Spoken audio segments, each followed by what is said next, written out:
দেশে গত ২৪ ঘন্টায় ডেঙ্গু আক্রান্ত হয়ে আরও ৭ জন প্রাণ হারিয়েছেন। এ নিয়ে চলতি বছর ডেঙ্গুতে মৃত্যুর সংখ্যা দাঁড়ালো ১০৬ জন। নতুন করে সারা দেশে ডেঙ্গু রোগী হাসপাতালে ভর্তি হয়েছেন ৮৬৪ জন। ডেঙ্গু পরিস্থিতি নিয়ে স্বাস্থ্য অধিদপ্তরের সংবাদ বিজ্ঞপ্তিতে এসব তথ্য জানানো হয়। এদিকে ডেঙ্গুর ভয়াবহতা থেকে বাঁচতে জ্বর হলে নিজে নিজে চিকিৎসা না নিয়ে দ্রুত চিকিৎসকের শরণাপন্ন হওয়ার পরামর্শ দিয়েছেন বিশেষজ্ঞরা। সাইফুল ইসলামের রিপোর্ট। স্বাস্থ্য অধিদপ্তরের তথ্যমতে বুধবার সকাল ৮টা পর্যন্ত আগের ২৪ ঘন্টায় ডেঙ্গু রোগে আক্রান্ত হয়ে মারা গেছেন ৭ জন। এ সময়সীমার মধ্যে নতুন করে হাসপাতালে ভর্তি হয়েছেন ৮৬৪ জন।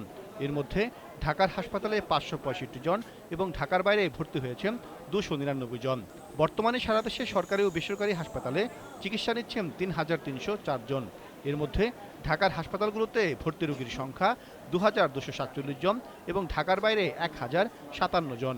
সমস্যা, জ্বরের সমস্যা, মাথা ব্যথা, প্রচণ্ড মাথা ব্যথা, চোখ ঘোলা হওয়া যাওয়া, তারপরে খাওয়া অরুচি, মুখে রুচি হয় না, মুখ তিতা, জ্বর, খিঁচুনি, ঝিমঝিম করে, মাথা ব্যথা করে, মাথা ঘুরায়, মানে আমি স্থির থাকতে পারি না, এক জায়গায় দাঁড়া থাকতে পারি না, মাথা ঘুরে মানে পড়ে যাওয়ার মতো উপক্রম এই অবস্থা ছিল।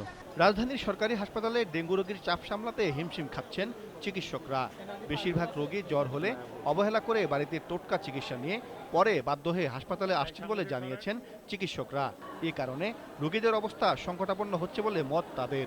পেশেন্ট দেখা গেছে অ্যাওয়্যার ছিল না যে তার ডেঙ্গু হয়েছে, হঠাৎ করে আসার পর দেখা গেছে যে প্লেটলেট কাউন্ট কম, পরে দেখা গেছে তার 10 দিন হয়ে গেছে, তখন তো আমাদের অনেক টেস্টই পজিটিভ আসে না, কিন্তু আমাদেরকে এই পেশেন্টগুলোই সবচেয়ে বেশি ট্রাবল করে। ডেঙ্গুর প্রকোপ বেড়ে যাওয়ায় জ্বর হলে অবহেলা না করে দ্রুত ডেঙ্গু টেস্টের পরামর্শ দিয়েছেন মুগদা মেডিকেল কলেজ হাসপাতালের পরিচালক ডাক্তার মোহাম্মদ নিয়াতুজ্জামান।